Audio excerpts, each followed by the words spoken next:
వారం 10 రోజుల సంధి గ్రూప్స్ 2 వాయిదయ్యాలి, డిఎస్సి వాయిదయ్యాలి, 1:100 మందిని పిలవాలి, మళ్ళా కొత్త నోటిఫికేషన్ తోని పోస్టులు పెట్టాలి అని నిరుద్యోగులే కొన్ని వర్గాలుగా విడిపోయి లొల్లిలు చేస్తుండ్రు. ఇంకొందరేమో అన్న టైంకే పరీక్షలు పెట్టాలి, గ్రూప్స్ అయితే అస్సలే వాయిదయ్యొద్దు, ఇప్పటికే 10 ఏండ్లాయే అని అంటున్నారు. సర్కార్కి ఇప్పుడు ఇది విషమ పరీక్ష అన్నట్టే అయింది. కరవమంటే కప్ప కోపము, ఇడవమంటే పాము కోపం అన్నట్టే అయింది గ్రూప్ పరీక్షల వ్యవహారంలో సర్కార్ పరిస్థితి. కాంగ్రెస్ ఇచ్చిన హామీలతోటి ఈసారన గ్రూప్స్ 2 అన్ని అనుకున్న టైంకే పరీక్షలు అవుతాయి అనుకున్నారు. కానీ ఇంతలో అన్ని పరీక్షలు ఒకటేసారి వస్తున్నాయి, ప్రిపరేషన్ కు టైం లేదు, పోస్టులు కూడా తక్కువ ఉన్నాయి.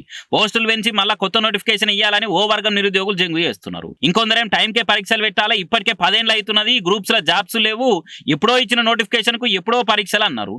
మళ్ళీ ఎలక్షన్ కూడానే అట్లా కొన్నొద్దులు వాయిదేసిర్రు. మళ్ళీ ఇప్పుడు వాయిదా అంటే మా పరిస్థితి ఏంది అని ఇంకొంతమంది నిరుద్యోగులు బుగులు పడుతున్నారు. అరే పక్క పంటున్న ఆంధ్రాల గ్రూప్ 1 గ్రూప్ 2 ఎంత చక్కగా పెట్టిరు, మరి మన కాడులకు ఏమైతున్నది? అడిగిన వాళ్ళకల్లా వాయిదాలు వేసుకుంటా పోతే ఎన్నటికి మా బతుకులు బాగుపడితే నెత్తు కొట్టుకుంటారు. కానీ నిరుద్యోగులు చేస్తున్న నిరసనలతోటి సర్కార్ బద్నాం అవుతుందని గ్రూప్ 2 వాయిదేసే ఆలోచన చేస్తుందట సర్కారు. ఇప్పటికే ఉద్యమాన్ని బాగా పెద్ద చేస్తున్నారు, అరెస్టుల పర్వం నడుస్తున్నది, జనాల సర్కార్ మీద దుష్ప్రచారాన్ని నడుస్తున్నది.